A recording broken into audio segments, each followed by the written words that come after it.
Hello everyone, in today's video we are going to explore the concept of decision fatigue.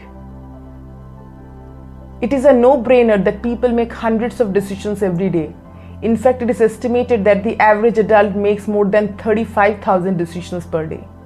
Some of them could be small decisions like which playlist to listen to while driving to work, to which coffee you would have in the office pantry, to much bigger decisions like which house to buy or which college to join.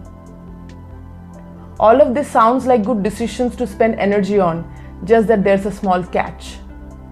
The average person will make 773,000 decisions over a lifetime and will come to regret almost 143,000 of them. Well, why so? Here's the answer. Research shows us that our brains do have limits when it comes to taking decisions. In fact, the more decisions we make during the course of a day, the more fatigued our brain gets. Well, what does that imply?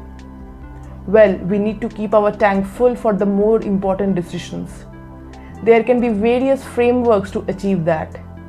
In today's video, we are going to focus on one specific element: automation.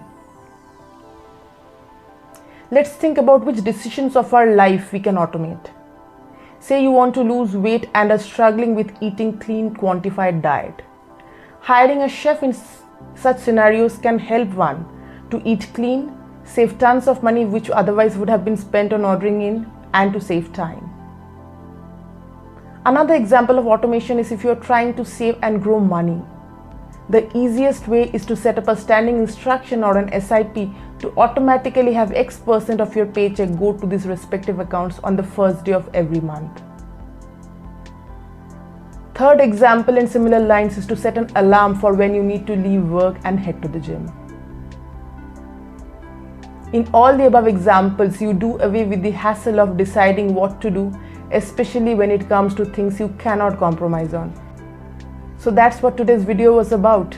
Please let me know your thoughts in the comment section below, and I hope to see you in the next video.